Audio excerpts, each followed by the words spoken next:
Edo, welcome to a No Chuff There special. You know me, you know Steve Eyre because Steve does shoot the defense with us, but you're here for this guy down here. What can I say about this guy? Let's say former Man City, Newcastle, Queen's Park Rangers, Marseille, Burnley, Rangers, England, Joey Barton. Am I right? Yeah, I played for some of them, some for a bit longer than others. Which one did you enjoy most? I'll put you on the spot straight away. In terms of single season, it's tough. I mean, as I say, you never forget the place where you made your debut. Manchester City will always have kind of special place in my heart just because they were the team that gave me the opportunity and believed in me. But obviously the club's changed enormous amounts since obviously we were there. But I was lucky to play for some great clubs still, and play with some great players. So I feel very lucky to have done that because it's every child, certainly from where we're from in the northwest of England, it's every young child's dream to be a professional footballer, and obviously to play at the top table is nice, albeit I still never got to play in a World Cup or a Euros or a Champions League, so it was disappointing, but obviously I achieved kind of the stuff I set out to play for England, even though it was only for a brief 18-minute period, was nice. And obviously to go and have a goal for a big European club like Olympique Marseille was a phenomenal year and a great experience. And I'll tell you, the atmosphere at that stadium must have been something different. Marseille. Yeah, it's changed since, obviously when I was out there, they were just upgrading it for the European Championships that were going to come. So we were in the midst of a lot of work going on at the ground. But then, the passion of the fan base and the obviously the way they go about it with the big, mosaics in the stadium and this one end singing to the other end is special. But again, there's great atmosphere in the English grounds as well. So, St James's Park's a great stadium to play, obviously, and Turf Moor under the lights during the week is a phenomenal atmosphere. And one of my favourite places to play would be Turf Moor in a midweek game under the floodlights. Nice. Well, Joe, before we start talking about England, how do you know this gentleman over here? How do you know? Well, we go way back. For my sins, me and Eyre go back to Man City's academy at Platt Lane. I was released by Everton at 14, and when it was the next day, I went up to Platt Lane, which is right in the hub of Moss Side in Manchester, and a stone's throw from Main Road to the old, obviously, Manchester City ground. And they had a big football in the community project similar to the club I'd just left, Everton, who were big in the local community. And I used to see Steve coaching every hour he could, getting on the Astro, getting on the grass, getting his hands on players and trying to develop his skills. And then when 2-3 years later I went YTS full time, obviously Steve had grown within the coaching structure of City and was now working not in the community, he was working in the academy. So we've just had a similar approach to football. Both love the game. Obviously, Steve comes from a great footballing family and had a great passion for playing and coaching. And I think when you like that and you've got that mindset, naturally, you make connections with people. And obviously, I left City at 23 and signed for Newcastle. And I think Steve went on his own coaching journey at Huddersfield Town, and then we went into some far-flung places of the English footballing scene, but always kept in contact with Texas and kept touching base because we obviously shared that great enthusiasm and passion for a certain type of football, and we still do to this day. Do you know what? Steve is one of the nicest guys I've ever met in my life, and I'm not just saying this because he's here, but he's helped this podcast out, especially with getting guests such as yourself, and he's always there on the other end of the phone, and he's got a sense of humor as well, which helps. Sometimes. Yeah, sometimes. Might be twisted, but it is one. For sure. Right, small matter of a game on Sunday, England, Spain. Joey, what do you make of England's route so far? Underwhelming? Yeah, I think it's tough, isn't it? We all know tournament football, and it's not easy. It's never what, you know, club football can be, because you get a lot more contact points and a lot more time to mould and develop your team. You know, tournament football very much is about getting results out the gate and being hard to beat, and lots of it's defensive and counter attack and set play. And I think England have been, you know, certainly in terms of levels of performance, they haven't, you know, give us anything really to get excited about. But in terms of being pragmatic and showing guts and determination and character, I mean, you know, 95th minute overhead kick equaliser from a long throw, you know, going a goal behind in multiple games and getting off the canvas and not only getting back in it, either winning the shootout or finding a second goal. And I think you have to give any team that gets to a final of a major tournament credit. You know, the fact that they haven't played so well is the sign of a good side, I would imagine. My belief is, and I say this off the back of, I know he's made wonderful substitutions that have got England back in games, and obviously won the game the other night with the Watkins sub. But I do feel that this group of players have been used not as effectively and efficiently as they could be. And maybe we could have been going into this game with a lot more confidence, because I think Spain have been outstanding in the tournament. I think they've been the standout team right out the gate. And England have got a tough task Sunday. But as Manchester City found out at Wembley, you know, everybody had virtually handed City the FA Cup before the game was kicked off. It was the last rites for Eric Ten Hag, you know, the gallows that they were waiting for him up down Wembley Way with the executioner.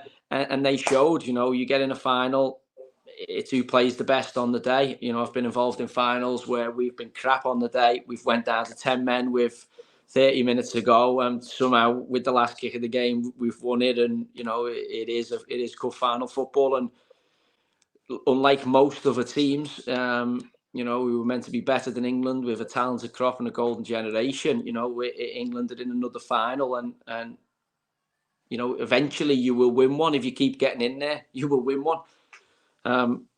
Southgate has had some great opportunities. People will argue fantastic groups, lucky draws or whatever. You know, that's not something I don't think we can hold against them. But also, I think it's time to convert. You know, you've got a tough task, because I think Spain will be overwhelming favourites for the game. But also, when you look at the talent that England have got, if he gets that combination of players right, and that's not necessarily the biggest names and the best players, as we've seen from the teams that have finished games as opposed to start them, I think you know, England could win their first European Championship, and if they do, that probably means 4 to 8 years more of Southgate, which is a fucking ball, like, but we'll have to put up with it. Yeah, absolutely. The thing is, look, I hate saying this, because when you look on social media and read what's in the papers or what you hear is online, there's so many people criticizing England because of the way that they've got to the final or how they've played. And I understand you want to see aesthetically pleasing football, but the aim of the game is to win, right? And if England do win on Sunday, does it matter how they've won? Does it really matter? It doesn't. It depends what you're looking for. So, you know, the history books, you know, does anybody know how we played in 66? Probably not, but we know we won the World Cup. I mean, unless you're an absolute anorak and you've gone back and watched the games, which some of us have, you know, nobody really cares that Jeff Eyre's goal didn't look like it crossed the line in extra time. You know, we won 4-2. You know, the Kenneth Wolstenholme, you know, they think it's all over. It is now. You know, put paid to that debate. And, you know, the people forget, you know, Italia 90, we were turgid in the build-up to that. You know, the group games weren't fantastic. You know, last-minute overhead volley by David Platt, struggle past Cameroon in the quarterfinals, where we probably weren't the better team for the start of it. And then, obviously, went out on penalties to the West Germans. And they came home as heroes. It was almost, you know, there was victory in defeat. You know, Gaza became a sensation, but Bobby Robson turned that kind of corner as England manager. And then, you know, we haven't really had a wave of euphoria in the country for this group, like we have maybe for the Lionesses, or like we have maybe for previous England teams. And I think they've kind of systematically gone about the business. And as I say, 90 minutes away, maybe 120 minutes and spot kicks away from being the first group ever to lift the European Championship, which will be an achievement that will stand the test of time. And will anyone give a shit how we've played? I don't think they will. I don't think they'll even care. That most people don't understand the game really when I get into, certainly the fuckers on TV, some of the shit they talk, honest to God. And now you got obviously a load of ex-women internationals chipping their tuppence worth in. So the nonsense I hear, in the analysis and what they go through, honest, is it's just professional cheerleaders. Not many people are saying what's actually going on. They're just getting carried away with results and performances. But when you're in a group that's trying to win a competition, you don't give a shit about how you've got to the next round. You just find a way to win the next game, and that group will just be thriving on the we've been shit. If they lose the final, I think they've all got out of there with a lot of credit. Cole Palmer, Ollie Watkins, Mark Eyre. I'm trying to think new people to the group. Saka scored in the pen. Lots of people have got. Conte had a great game when he came in. Trippier's played out of position. Trent scored the penalty to justify him having a shitter in midfield. So I think the whole group, Southgate getting beer cups thrown at him in the Slovenia game or something. I think the whole group's turned the corner. The only problem you've got is now, if we get beat, it looks like they're going to extend Southgate. And I genuinely believe that this group has not played as well as it possibly could had he been bolder with some of his team selections. It did seem a little bit that he was experimenting in the group stages, didn't it? Well, he's got the results, so I mean, it's hard to criticise. I'm not complaining. The plan. Let's be honest. You don't plan to go 1-0 down in a game and then make reactive, positive substitutions. That you obviously got a mindset of if we go 1-0 down, we go down to 10 men. So kind of ballpark what you would do, a template. But his substitutions have had to be because we've been behind in a game or not really performing. His starting 11 and the team he brings to the tournament.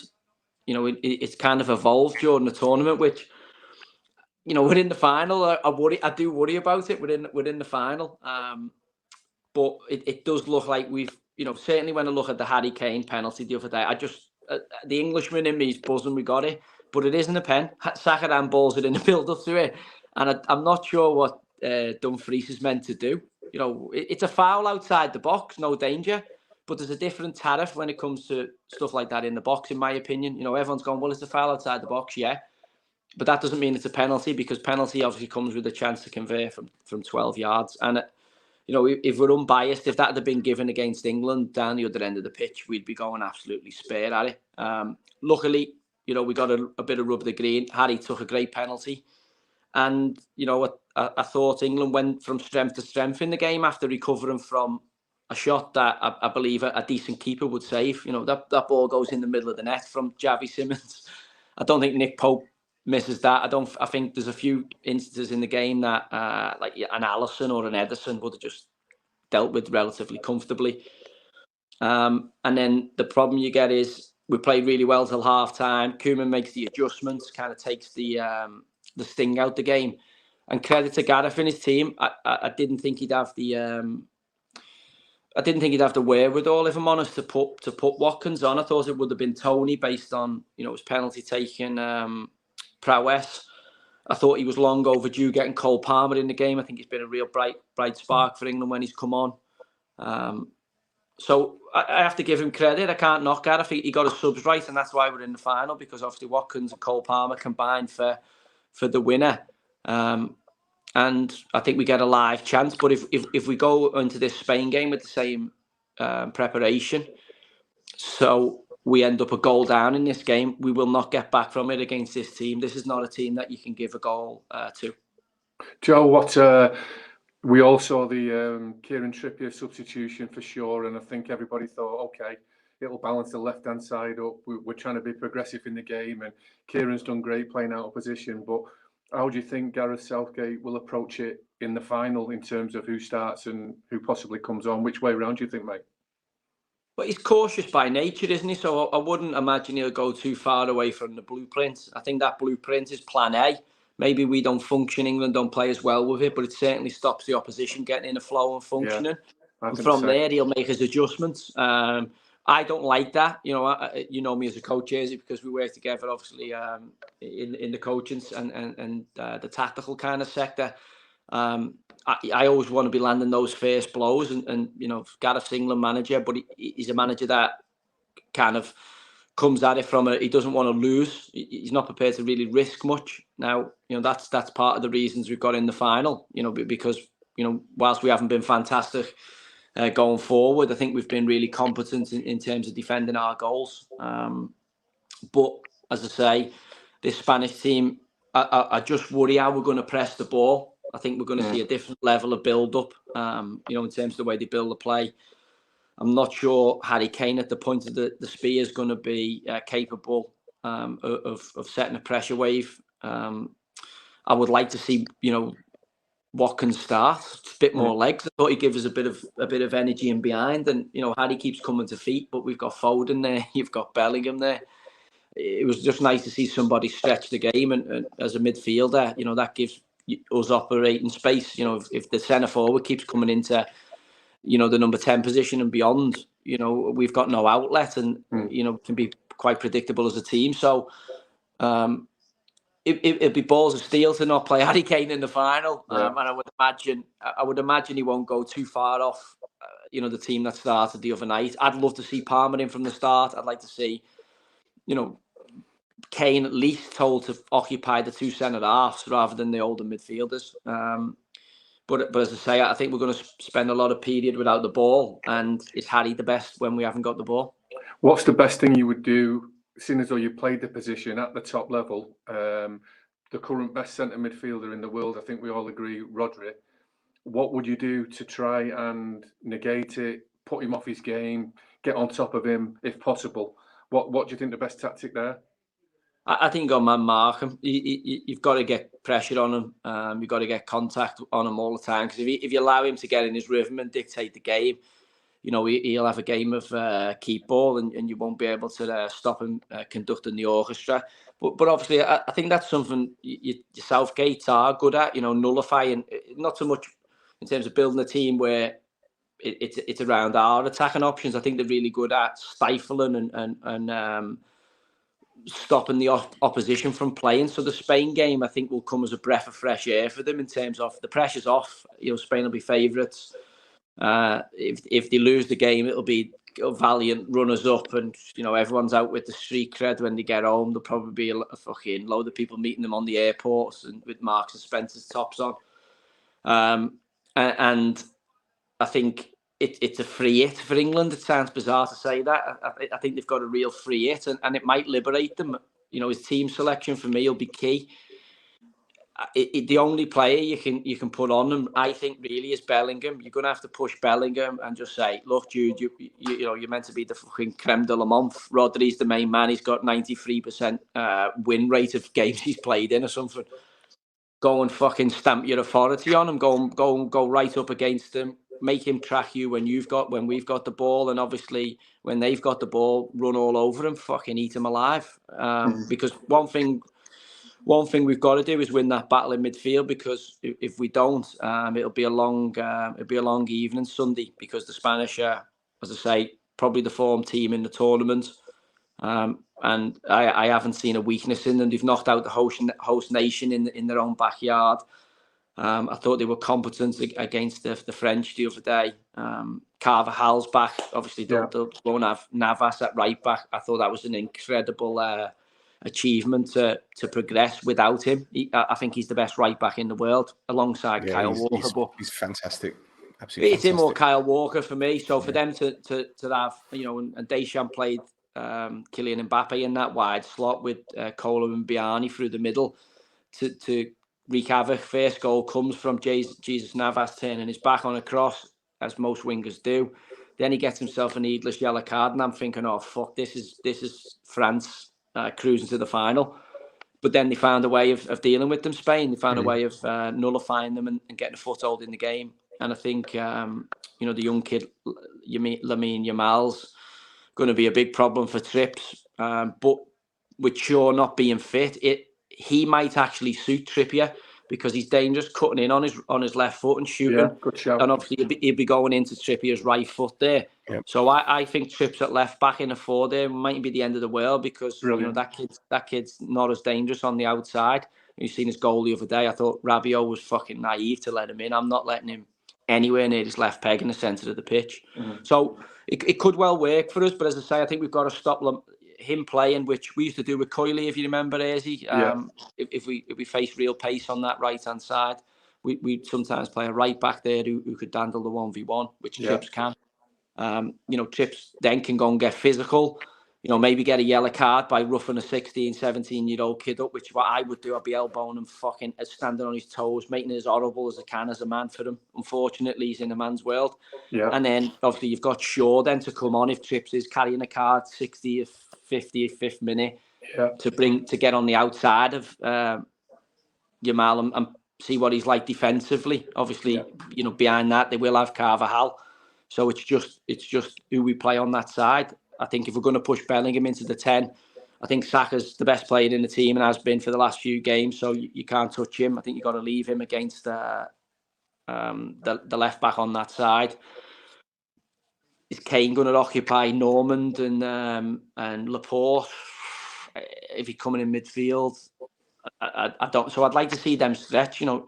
America Laporte struggled whenever he got himself in one-on-ones with someone like Watkins. That pace and the ability to hit the ball quick on the move is, as De Vrij and Van Dijk found out the other day, it's fucking horrible to deal with, especially late in games. Yeah. So I expect to start Kane, but I think that Watkins sub might play in their hands, and then it's just what he does with Foden. It looks like it looks like Foden might be the make weight. I don't think he's had the best tournament, albeit the last game was probably his best game, and he still took him off. I thought Bellingham should have been taken off.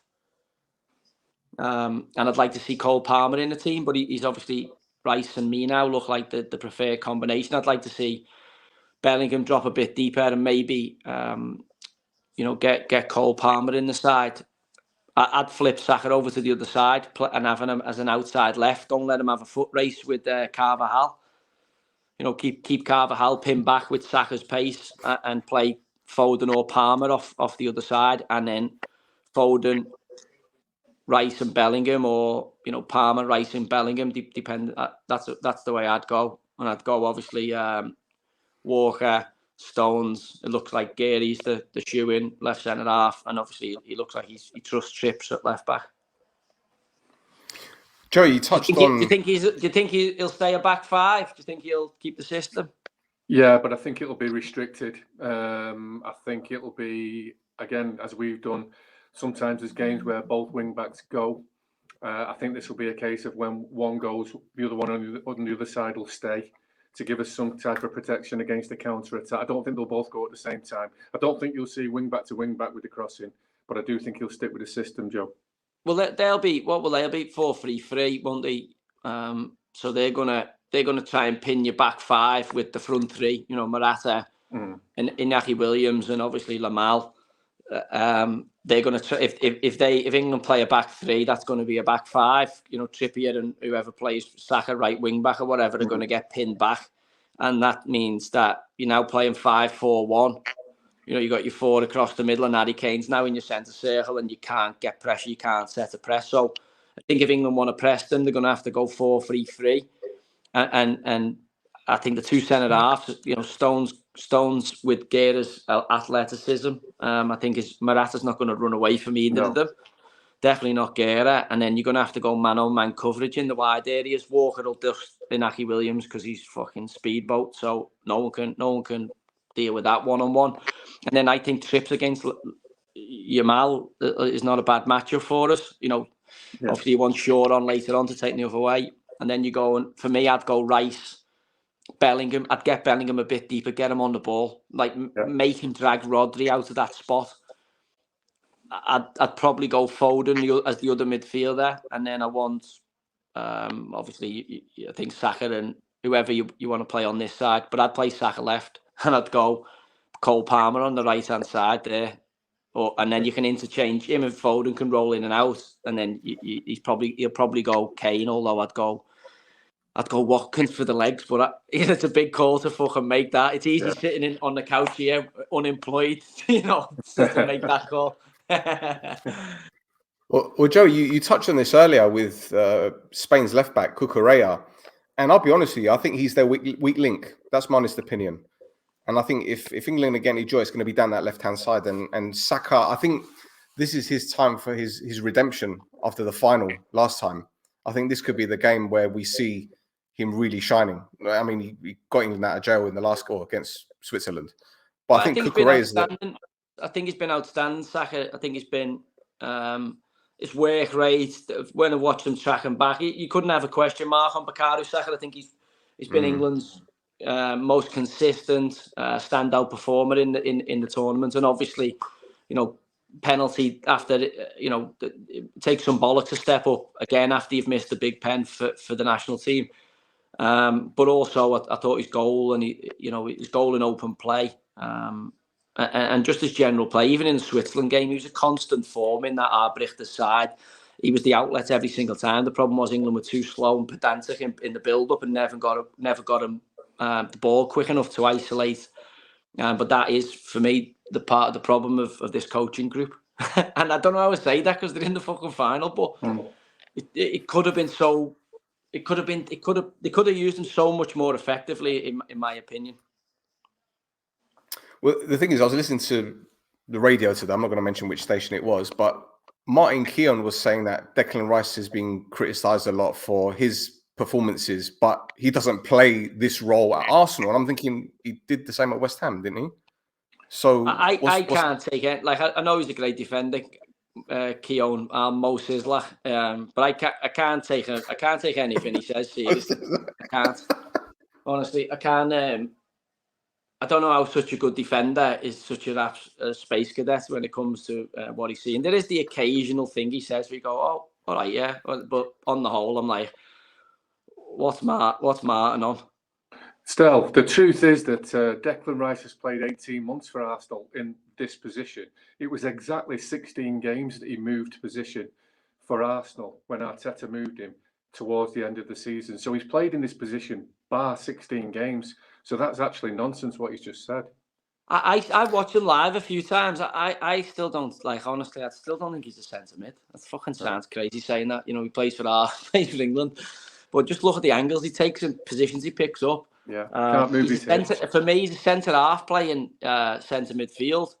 I think he does his best work when he drops a bit deeper and the game opens up. Albeit when Arsenal need him, they were chasing games, chasing a title. He did, parade forward and show that bit of a goal scoring, goal making, taking the game by the kind of scruff of the neck that I think a proper centre mid does. So I honestly believe he needs somebody to complement him. I don't think you need another defensive midfielder next to Declan Rice because he is a real defensive-minded midfielder. And I think you need two players next to him, a Foden, Cole Palmer type who can, break the change with his position and take a ball on a half turn, swivel on a sixpence and drive through the lines.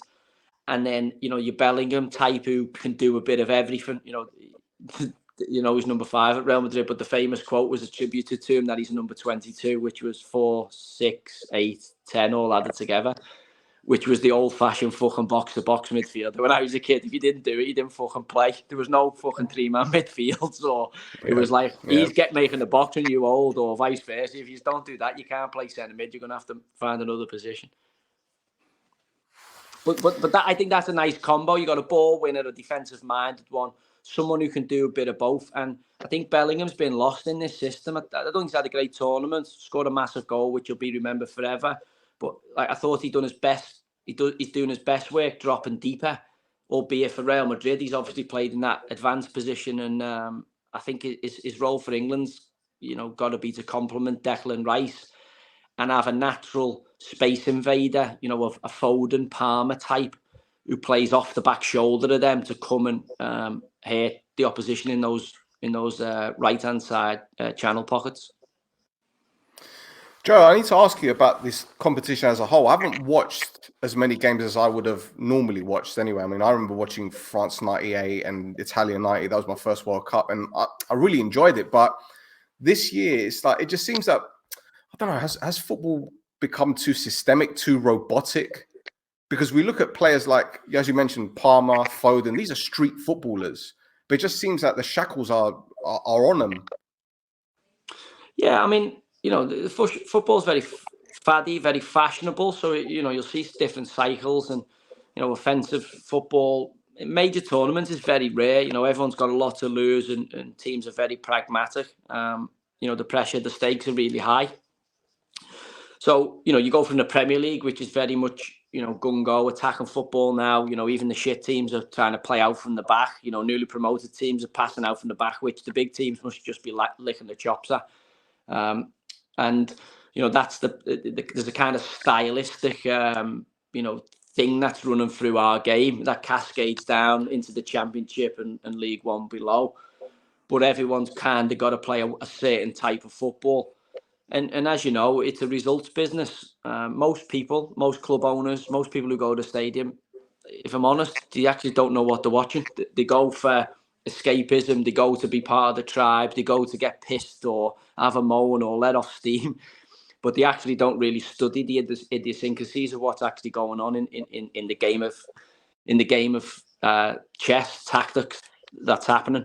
There is a lot of people in the stadium who do understand, but unfortunately they're in the minority. And that's the thing. I think when you watch the game now, it's gone so woke. You know, it's gonna sound, I can't say it anyway because I've been saying it in the golf club. Football's so gay at the minute, isn't it? Just full of gays. They're just everywhere. And I've nothing against them, but they fucking just fuck off in the school playground. You just say, sorry mate, go and play fucking hopscotch over there. Stop talking about the footy. You know, we've got all these opinions, and these people are now getting jobs, and this HR department's gone mad, and director of nonsense of this, director of fucking collecting cones over there. And what happens then is everybody's got to have an opinion, and everybody's got to be an expert. And football's quite a simple game. It's very, very simple. You know, you've got to outwork and outscore the opponent. But, you know, people taking blood and piss and fucking saliva and hair to try and curry favour with the American or the billionaires who own the club, that they've got this secret bit of information that no one else has got to advance their career. And before you know it, they're signing players and giving contracts to football people. It's nuts. Well, Joey's become very data driven now, hasn't it? And I'll tell you what, given my experiences, the fucking nerds have taken over. So you remember school, it was the same dancing there, and eventually they'll end up getting launched out the windows. It's what happens. You know, the well will dry up. You know, you heard Marcelo Bielsa talking about it the other day, you know, in his own wacky and wonderful way. Eventually, you know, the money will go, the oasis will dry up, and they'll all fuck off. And I can't wait for that day. I'll always be here, same as Eyre. I'm a lifer like that. This is my hobby. This is my life vocation. I love football. I always have. I didn't do it for money, and I'll be here long after they've all fucked off. Hopefully that's sooner rather than later, so we can get back in. Well, this is what I'm enjoying being on the golf course. I'm enjoying being out on the golf course and just watching this fucking nonsense from a distance. Honestly, the some of the shite you're hearing getting spouted at the minute about the game is just bizarre. And some of the big names who are meant to be, you know, the people who are the voice of reason within the game, you know, they're not doing a duty of care to protect it, and they're lying in their own pockets, and they're not thinking about when they were kids, and, you know, they didn't know what they knew, and you needed, you know, top people to explain to you what you were seeing and what you were watching on the football pitch, top ex-professionals, so that you could go in the street and dream about becoming, you know, the next Alan Shearer, the next Ian Wright.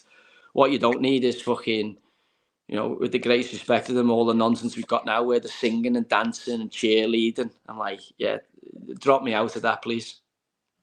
you don't tend to get that on the continent. No, it wouldn't happen in Cyprus, and it wouldn't happen in Italy and France, perhaps. Because there's no money there. It's market forces. We're awash with money, and you're seeing now, 87 different genders because it's a first world. Absolutely, we've got loads of money and loads of time in our hands. It's not a third world problem, unfortunately. If you're in Somalia and you start asking for your pronouns, they haven't got enough money to give a bollock. So, unfortunately, here everybody's woke to the eyeballs, and football, because it's the biggest industry in sports industry in our country, has obviously captured that parasite, and hopefully we can shift it. But as I say, it doesn't matter for me. It doesn't matter. It doesn't change my process. I've got 3 young boys here. I've got lads who I always I want to be the best players they can. And I'm coaching every day, whether it's my 2-year-old in the back garden or a group of 25-year-olds in a League One club. For me, it's about refining the game and understanding the game at a different level.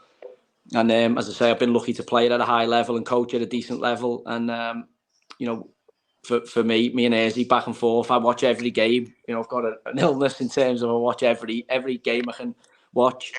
And I love it now as much as I did when I was a kid. It's actually a little bit nicer now being out of it, because I get to watch the stuff that I like watching, as opposed to having to watch games for, obviously, we're preparing to take points off them on a weekend. For sure. Well, look, there's one comment here from my friend Thassan. He says, lads, there's only 2 lines from the north here. Who invited that southern prick, as in me? The reason why I called this episode 3 lines from the north is because there's Trippier, Foden and Palmer, who Steve and obviously Joey, there's that Man City connection there. Obviously, Walker and Stones are playing for City now, but those 3 players, and Steve, a lot about those 3 players, right? Yeah, less so. I've got to be dead fair. Less so about Cole Palmer because he's the youngest. Certainly the most with Kieran Trippier, the most time spent, the seasons, the winning matches, the development, the obvious talent. And I will say, like I always say, you just guide these types. You just put on the right training sessions for them to flourish. He was always going to make it. It didn't matter who his coach was. You do just have to nudge the tactics a little bit. Never had a problem with the motivation or the fitness. He understood the game as well as the coaches. He probably saw things before us anyway, even at the age of 12. And I could probably say the same for Phil Foden, who very quickly, the very first that I put on an overage programme for him, a mixed age group program with him to train with the big boys, to get bumped around a little bit, to take the hits, to avoid the hits. And I think you see that now with the natural balance, the skill, the temperament. Again, just probably 3 lads, same with all the squad, that have made it whatever. And it was just a pleasure to be a small part of it. Excellent. And there's a comment here from George Michael. He's not from the dead. How'd you get Joey Barton on? What a geezer. See? They love you, Joey. They love you, man. See? Yeah, it's only these weird people on Twitter. Everyone I meet in real life sound, so I don't have a problem with anybody. So I don't know where all these woke. Well, I do know where they are actually. They're all lurking on the internet somewhere, just waiting behind to an avatar. Behind an avatar, Behind the avatar, yeah. Yes, you should just use a picture of Messi or something like that. You just think, what was Messi got against me? Fuck's sake. Fuck. It's weird, man. Social media is just weird. World of the internet, lad. Exactly. Absolutely. Well, Joey, I don't know how long you'd like to stay on with us, mate, because I know you've got St. Helens have just scored here. So St. Helens have just scored and converted. So with the 6-0 down, with 20 minutes, I'm missing a cracking game. I love my Super League and St. Helens Wigan tonight. So I'll go to half time with you if you want. I'll give you another 10 minutes, 15 minutes thank you. if you want to. Thank you very much. All right. Well, I'll tell you what. Here's another question then, right? So you got this current crop of players, and the World Cup is coming soon. So win or lose, do you think England are going to be prepared for the next World Cup? Well, again, England are flying by the seat of the pants, because it sounded like they were going to sack Southgate if we didn't have a great tournament. It now sounds like after the recent results and obviously the feeling is he's going to be renewed. I'm actually relieved, because when they weren't playing well and it was not going the way they planned, it looked like the shoe-in was going to be Frank Lampard, who's the worst Everton manager we've had in recent memory. And if we'd have given him the job, I just thought that'd have been insanity. I know he'd done an all right job at Chelsea in the embargo season. But I think to give him the national team after his body of work, I think it'd be more cronyism and, you know, again, not doing that generation of players a service. It'd be doing them a disservice because they need a top coach to get, you know, medals at major tournaments. You know, in spite of the Southgate, we've had great opportunities, but we haven't converted. And if I'm honest, and on art, I don't want to say this because I'm an Englishman. You know, I want England to win, but we go into that final definitely not as favourites. And I think the quality we have in our talent pool, I think we should certainly be going in with a lot more confidence than maybe what we're going to for the weekend's game. But with England not being favourites, surely it relieves a bit of pressure, no? No, look, you know, it depends how you see it. I think for England, a lot of players who play for England are relieved not to be scapegoated when the tournament finishes. That's either, you know, we were talking the other day, and I don't like the angle that Rio Ferdinand and all that nonsense, Black Lives Matter bullshit took. I just don't like it. Trying to deep, you know, when they put the 5 penalty takers up and where's your racist now? Listen, there's always in any footy stadium, as you know, there's always an element of dickheads, whether they're screaming that your mum's a slag, that your wife's a slag, or that, you know, your kids are X, Y, Z, or, you know, they say things to try and get you off your game. And I always remember my dad saying it's a term of endearment. Wigan have just equalised. It's a term of endearment if you know, they're trying to put you off the game. It means they're worried about you as a player, because shit players they don't really say anything to. So when you miss a penalty for England, you know, Chris Waddle, Pearce will attest to missing them in 90.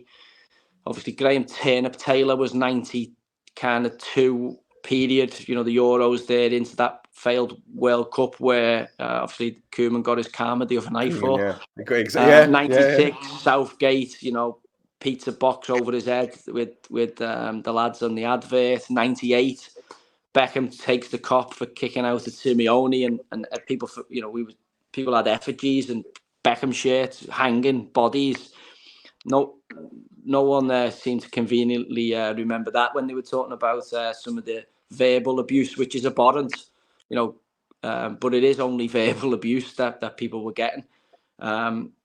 Sticks and stones kind of springs to mind. And then, you know, if you miss, you know, Wayne Rooney getting sent off for kicking out, you know, Rob Green dropping the ball, Ben Foster in qualification. If you fuck up for England, you know, McLaren with the umbrella, Wally with the brolly. I can't. Steve gave me my cap, so I can't really cane Steve. He's probably the best England manager of recent memory.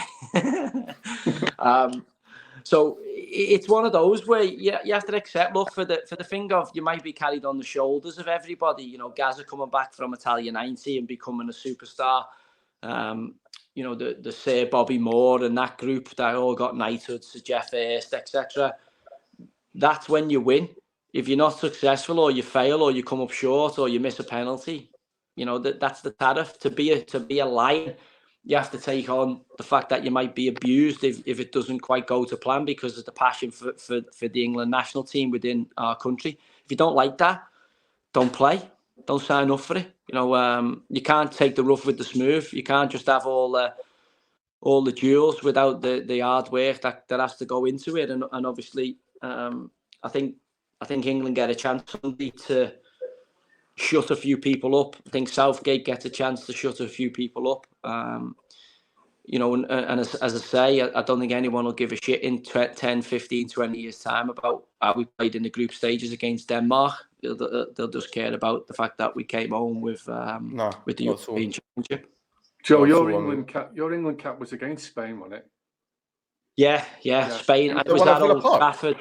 I was Old Trafford. No, sorry. Old Trafford, because Wembley was obviously getting renewed. So yeah, I was lucky enough. You know, obviously, Iniesta scored a phenomenal half volley that night, and Spain in their book, and Iniesta's book, he writes about that goal for them to come and beat England in England and play the way they did was a huge step in like their confidence and belief that they could deliver on a you know a big scale, and obviously went on to win World Cup and Euros and became the dominant team of their generation in international football. So I only got a short period, 18 minutes against 18 or 12 minutes against Spain, but I got it against a high level opposition.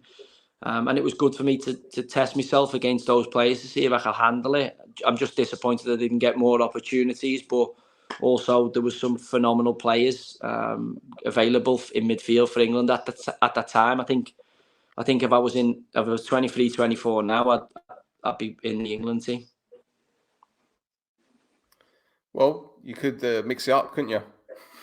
Well, in my opinion, could mix the it up a lads little there bit. who I think I'm better than. Do you know what I mean? I'm looking at it going, Rice is a centre mid, but he is the centre half. Minow's a nipper, good player, but he's a nipper. Wharton's only just out the Championship, done well. Jordan Henderson's obviously out with Ajax. They haven't included him, but I'm saying that that's what mine was: Steven Gerrard, Paul Scholes, Frank Lampard. Then you had Michael Carrick, Scott Parker, Gareth Barry, Jermaine Jenas. Lee Bowyers and that never got near the squad. Like Kevin Nolan never got near the squad.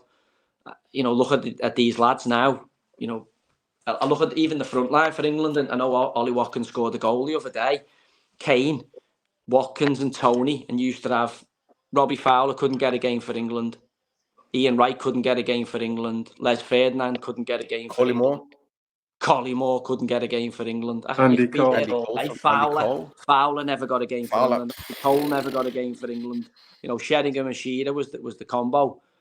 And you look at it now going, like, John Terry and Sol Campbell and Rio, Gary Neville, Ashley Cole. Is that a better, like, they were probably better then when you go back to it. Like, in 15, 20 years' time, I'm saying if you're looking back at this tournament, it'll be interesting to see how many of them actually still make an England all-time 11. I think you can make an argument for Pickford over Seaman, David James, possibly.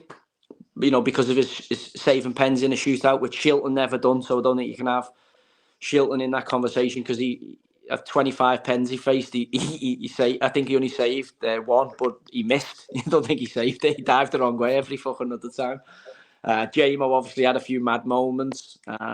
Seaman, the Ronaldinho free kick, I think will always be in his England conversation. So Pickford, actually, in terms of saving penalties and progressing in the tournament, I think Jordan Pickford will go down. Even though the T-Rex struck again the other day. There, he had the old fucking T-Rex arms on for the Javi Simmons shot. I mean, he should have saved that. I think he was trying to do one of his fucking flamboyant ones and tip it over for the cameras and ends up fucking the job up. Luckily, we got a pen that, in my opinion, should never have been given, especially if they went back on VAR. Because if you roll it back 2 seconds, Bakary Sakho knocks the ball down into Kane's path with his hand. And then, from there, as I say, it was quite a tight game. And I think Southgate subs won the game. I think it was a bold call to put Watkins on and he got paid back for it. So fair play to him. Do you know what? I'm going to ask you this because I know we touched on it earlier in terms of how England are going to play against Spain. You've played against some phenomenal central midfielders and you've had your way. Let's get that right, But how do these players go into these games thinking, right, I'm up against this player? Like, for example, Rodri. If it's, I don't know, Jude Bellingham, he's a huge name, Real Madrid smashing it, but yet it's a final. So what is going on in Bellingham's mind to play against Rodri, who, as you said, has got a fantastic winning percentage from a mental perspective? How do you go into this game facing these guys? It will obviously be in the hotel rooms. You do your training, you're in your hotel room, you're trying to get yourself in whatever zone it is that you operate in. Everyone's different. Some will be laid back, some will isolate. And as I say, everyone will be different. But one thing that does happen, Saturday night when they go to bed, you'll be thinking, right, this is my final. If you're the top player, this is my final. I'm gonna, especially if you're central midfielder, this game's going through me tomorrow. And Rodri, Bellingham, you've got to be looking at that going, right, I want the best version of him and I want to be the best version of myself. So there's no doubt when we leave this fucking stadium, who's the best player in Europe, who's the best central midfielder in Europe. If I'm Jude Bellingham, I'm just thinking about getting all over him. But as we seen the other night, it was Bellingham who got caught in possession for the Javi Simmons goal. So Spain will fancy the chances of getting at Bellingham. But as I say, the engine room for me will be where the game's won or lost. That'll decide who gets ball and whether England's from players get it or whether Spain's do. And I don't think either side's best part of the team is the defence, albeit both of them are very, very competent. very, pragmatic. But I do feel that, the front six of both teams are the star performers. And it's, as I say, whichever, if Rice and Bellingham and Cole can get on top and dictate to Rodri, then Rodri's a lot less effective when he has to chase the ball rather than when he's got it. But I do think the way England's set up, and I think he'll pick Kane from the start, I do think we'll be chasing after Rodri as opposed to the other way round. And that's a chance, I think, for Bellingham to get to him and try and get physical. This is what people are going to, it's throw the ball off the pitch Sunday. Who wins the fight? Because elite level sport, certainly at this level, will come down to who wins the fight on the set piece, who's more physical, who doesn't let someone get a run, who fucking gets body on body contact in those wide free kicks, set play areas. And I think if I look at England under Southgate, England were a really good set play in the World Cup. I remember them being a fantastic set play team. I think they've been really, really poor from the set piece this year. They've looked a little bit ad hoc, whereas, the Germans and the Spanish have looked, really competent and know what they're trying to do from the set piece. And, when I look at England, I just think of the Danny Carvajal goal against the Germans, getting in front of the zone, a real bit of quality coaching. Obviously, the players executed, but it looked like it was right off the training pitch. Well, the Champions League final one for Real Madrid. That's what I'm on about. So that little run, that little run where they get, like, these will be absolutely on the money in terms of, I think the delivery from set plays for England has been, it looked a little bit haphazard. It looks like we've gone for a short corner in the Switzerland game. It ends up back at the goalkeeper, which was pathetic. Wrong people on the ball, wrong foot takers where they should have been. Then we went back. Is it a set piece coach that's the problem? Set piece coach, that's the problem? Who the fuck is he? Who is he? Is it Jimmy Floyd Hasselbank? What's Jimmy doing there? What's Jimmy doing there? He's taking over the token black coach role, hasn't he? Stepped into the breach. He's built, man. He's built. He is, yeah. But obviously, he was playing 6 centre halves in a 4-4-2 for Barton in League One. So yeah, and then obviously he got fired from that because they were shite, and then ends up with the England token black coach role. Took over from Chris Powell. Was he at QPR? He was, yeah. Don't ask the QPR fans about it. I don't think they're very. But it's weird, isn't it? You know what I mean? Like that's the world we're living in, where we've got a Dutchman. And it was interesting to see the meme doing the rounds about his celebration after the. Yeah, we celebrated. He realised it must have been so weird for him, when the national anthem's there, and you're thinking, "Fucking hell, I'm actually Dutch." I've got a Dutch cap. Yeah, it'd be weird. It'd be weird for me. It would be strange for me. Well, there are people saying if Southgate doesn't renew, get Jurgen Klopp in. I'm thinking a German. Thinking God save the king. I can't see that happening. Yeah, I mean, I can't see that happening, mainly because they'd be about 15 million quid out a season on his wages. They can't afford Klopp, and also the days of the England manager being the best manager in the world, or they're long gone. I think it's a little bit. I hate to say this as an Englishman, but I think for the top coaches, it's a little bit of a poison chalice, and they might use it as a springboard into the next phase of their lives. I think it might have. For me, I'd give it Mourinho. He's the one foreigner I would give it to, even though his football's at club level gone a bit backwards. I think for tournament football and winning, as Mancini showed when he took the Italy gig, I think for tournament football, I think his pragmatic approach and his experience of winning trophies and what it takes to win trophies could be invaluable, and also his connection to, the English game. I don't think he's like considered a foreigner, even though he is. I think he's considered a Premier League icon, the special one. So I'd like to see him get it as well.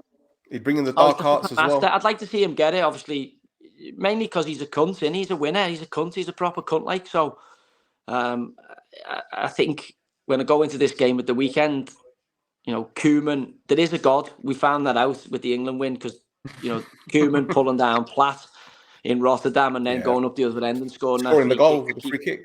Well, I had to fucking support Ireland in that World Cup. And I ended up becoming a Romania fan for Georgi Hagi. I was nearly a Bulgaria fan because of Lechkov. Lechkov. But I became a Romania fan for Georgi Hagi and Popescu and Florin Radicoi. Yeah, I do. I Troy fell in was at love West with Ham for a bit. They were shite when they came here, all of Yeah. them, but they were fantastic. Dimitrescu and Popescu were all right at Spurs until Amakachi tore them a new arsehole at Ellen Road in '95. They never recovered from that. Petrescu at Sheffield Wednesday was all right. Dan Petrescu was Chelsea. all right, lad. Yeah, he done all right. Dan Petrescu and at Chelsea, he was a good player, Dan. But again, they never really, like, Dimitrescu was all right, but never really kicked on. And as I say, Georgie Popescu, you could see he was a class act, but never really. I think the English league was too physical for him at that point. But again, we had to support Ireland. I remember Ray Houghton scoring against Italy because England didn't qualify for the '94, and then obviously we got Terry Venables, brought a bit of love back into it. Euro '96 was phenomenal. I was a ball boy in the build up at the Umbro Cup for Brazil, Japan. Get out of here! Yeah, and then obviously tried to get in those games and bunk into those games in '96. Jibbing when Wembley, I was 14. Yeah, listen, there was games at Anfield. I went to Czech Republic. I can't remember Czech Republic. It might have been in Italy at Anfield with Karel Poborský and all that. But obviously that was the emergence of Croatia, and then obviously '98 we had, which people have forgot about, Glenn Hoddle, another one who, what did he say? All disabled people were bad people in a former life, and he's still on the fucking telly. I just said women shouldn't be talking about men's football. You can't get a gig. Fucking Glenn done an interview where he said all disabled people, because of this fucking Eileen Drury who's been bending spoons with them. All disabled people were bad people in a former life, and he's still on BT. Yuri Geller. Yeah, remember he had all that Eileen Drury and all the fucking faith crystals and energy healers all around the England side. But they should have done something in '98. Michael Owen, Argentina, lost on penalties again. 2000 we had a good side. 2002, 2000, like, we've had some good teams. So, and they haven't got anywhere near as far as what this group have. So you have to, at some point, swallow what you feel about this group and Southgate and its shortcomings. Absolutely. And absolutely. No matter what the draw is, the look of the draw, they fucking, they've been within winning a game of bringing major trophies to the country. So hopefully Sunday they can do it. I'm quite happy to see another 4 years, 8 years of Southgate if it means we can win a European Championship. And also we have to be mindful of what we've seen. You can't bullshit us football anarchs. We've seen what's gone on. We've seen the way England have played, and we all know that group hasn't been used as effectively and efficiently as it could have been. And it shows how much talent those players have got, because in the midst of being set up from the off wrong, and we know that to be the case because they've gone goals behind in games and had to chase games. And in the Slovenia game, was it Slovenia or Slovakia? Slovakia, sorry, I was at Glastonbury, it's the one I missed. It was a long throw in the box, fucking Sam Allardyce, Tony Pulis type footy, long throw from Kyle Walker in the box, Guerra making himself an handful, and then a moment of fucking real quality from England's superstar, Jude Bellingham. Well, this is it. It goes back to what I was saying before about football being robotic. It's all about passing, one-touch passing, this and that. Just get it in the mix, son. There's nothing wrong with that. Nothing wrong with that. Yeah, look, there's many ways to skin the cat, but also I like to do it with a bit of control. If that's not working, then you have to go to the other stuff. But this group's certainly good enough. Just when I watch the build-up, and I'm watching them and I'm going, what are your patterns? How are you trying to get out? End up going back to Conte. Conte passes it back to Pickford. Pickford fucking lamps it. Doesn't suit the style of play. So look, they've been in my opinion, they've been ineffective at doing at imposing themselves on the opposition. They've been really good at the reactive stuff, making subs, fucky football. When we go a goal behind in the game against Switzerland, he knew it. I could see he's like, I'm getting sacked here and I'm going to get absolutely lambasted by everybody. And he just took the shackles off and he went. He opened up, he brought Ezra on, he brought Cole Palmer on before it, bang. And then he shut it back down again and was happy to take penalties. And I'm like, oh my God. But we get through, so you can't really say anything about it. But I'm going, that shouldn't have gone to pens. Penalties is a lottery. Akanji tries to take a 2-step run up. If you do that, you have to find the corner, and he just passes it straight to Pickford. And then after that, England were fucking fantastic in terms of taking pens. But Jan Sommer, as he spoke about it, if you got to do your own work. If you're Jan Sommer and Trent comes up for the last pen, if Trent's got to hit one type of ball, one type of shot, if his life depends on it, he's going to whip it with his right foot. He's probably going to go high. and Jan Sommer fucking does a Peter Shilton and dives out the other way. I'm like, what the fuck are you doing, man? Unbelievable. But I'm looking at this going, this is elite level football. Like, I'd be fuming if one of our teams didn't get that level of prep right at League One. Never mind in the fucking European Championship with, knockout football progression on the line.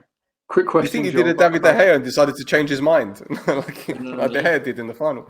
Joe, about the penalties, obviously you took them at Manchester City and you took them at Newcastle. Did you take them at Burnley? No, Andre Gray used to take them because he took one before I got there, and he did score, to be fair. Although I was never ever felt confident when he was fucking stepping up. Yeah. But I would occasionally say to him, what about go this way? You should go here. And to be fair, he scored a load of important pens that year, and that QPR, Charlie Austin, the same. So they were goal scorers and wanted to score goals. So, and I liked them as lads, so I ended up letting them take them. But certainly, I loved taking them when I was younger. Because I followed the study, and they say that the most important penalty is the first one, and then for whatever they found out going back a couple of decades, the next most important penalty is the fourth one. And that's why Tony took it the other night. Now, you might not be in charge of the batting order if you were in penalty shootout for England. And obviously the main marksman probably would like to take the first one, whether that be Kane or whoever. But where would you fit in that top 5 of pens? Where would you want to get the ball on the spot? It's a different way. I think taking penalties has got easier. So the VAR and the keeper not being able to go earlier has made it a hell of a lot easier to score. It's massively weighted in the favour. And the stuttering. The way I take them, I don't think the keepers would be able to save. I don't think the keeper would be, unless the only chance he's got is if I don't execute. And would you take the first pen, or would you put them in? It depends. I would always want the best pen takers to go first, second, third. I'd want, you're getting into the goalkeeper and that 7, 8, 9, which is the way it should be. But I would want my best pen taker out the gate, because you mightn't get to the fourth pen. Who was the team who missed 3 out of 3? Yeah. Got to penalties and missed 3 out of 3. Was it Turkey against Dutch?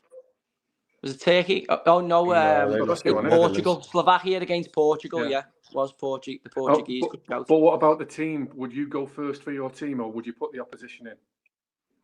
Oh, if I could take the first pen, would you send them in the other team? Oh, do you know what is? That's a good shout. That I'd go like golf. I'd go first. Yeah. Put the pressure on them, because then if you go first and miss, he's got to score. But also, he's got to score again at the end to win.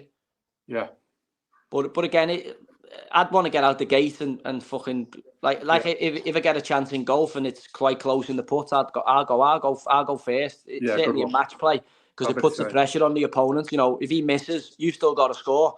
Where if he scores, you've got to fucking score. Yeah. So I'd always want to go first, if I could. Yeah.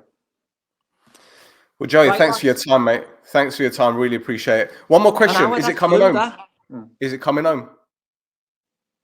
No. I can't. I've been that way all tournaments. I've been a pessimist. I fucking open wrong, by the way. I open wrong. But my football brain just can't unsee what I've seen. So I'm going to go. I have to say, we're probably going to go a goal behind and try and chase it. And I just think this is going to be one team. These are just too good to do that against. And as the French would have been, we just about got away with it with the Dutch, because the ref in it has given us a penalty when Kane got the shot away and Saka's handballed it in the build-up. We've had a little bit of a touch there to get in the game as early as we did, back in it, sorry. And then obviously, it was a great substitution, because, he stretched them and they've combined to get the winner. I just don't think this Spain team, if they put you on your ass and they put you on the canvas, I don't think we've got the same quality of opposition to compete against, to get back in it. And I think they'll really, really punish us without the ball. We'll struggle to press it, and I think they'll win the game, as they did once they got in front of the French. They fucking nullified a very, very good France team from an attacking standpoint, with the ability to take the sting out of the game, keeping the ball. They know how to use the clock, but also on the flip side of that, they've got enough pace to, in them wide areas now with the two boys, Williams and Yamal.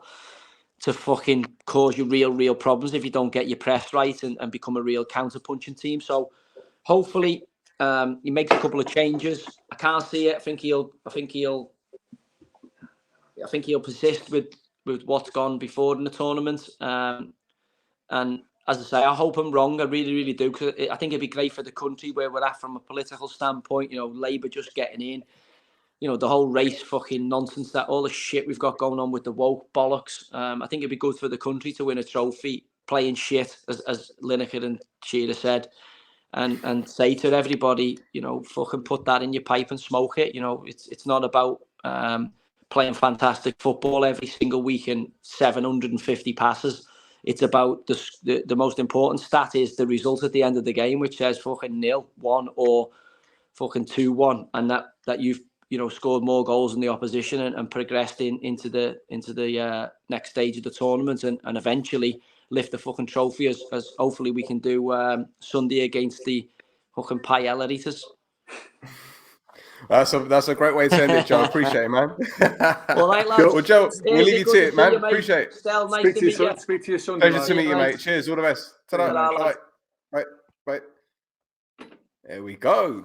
So that was brilliant, mate. Yep, he's a top bloke. And Steve, mate, thank you for organising this. It's, we couldn't have done this without you. That's all right. But I know we need to wrap it up soon, okay? Because maybe we got a few things to do this evening. But in terms of your feeling about this game, obviously it's going to be a nervy occasion. But we've already done one final, haven't we? Against the Italians. What do you think of this one? I think we've got the temperament for it. I think we've got the players for it. I think we've got used to being out of possession. I think the underdog tag favours us. I think the pressure, I think Joey called it a free hit, but the pressure of being the favourites can get maximised over the years and over the tournaments. And I think going into this one, where the expectation is hopeful rather than expectant, I think that really suits the temperament of the manager and the team. I think these lads have been in academy since they were 6. Now 20 years of being inside a football club, far younger than you ever could be. And I think they'll be ready for the occasion. And I'm hopeful for a similar pattern. And I believe that it will go the way the tournament has gone. Probably more so in hope, the same. But I think they will come out the blocks. I think they're more likely to score first. And I think England at that point will stay in the game for a spell. I think they'll be reactive, whether that be with the performance of the starters or from the side, from the substitutes. And I think they'll fight their way into the game. And I'm happy to trade. And if anybody wants to tell me I'm wrong, that's absolutely fine.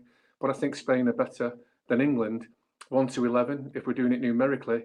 But I do believe England have got a better substitutes bench when you consider just one player for Spain's 38. But that's just isolated one position. But at the same time, I think we've got a better bench. So if it does come to impact substitutions, for me, the longer the game goes on, the better. And if it goes to penalties, then all of a sudden we seem confident.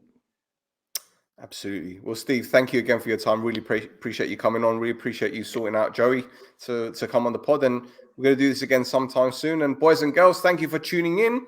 Psst, it's coming home, whether you like it or not.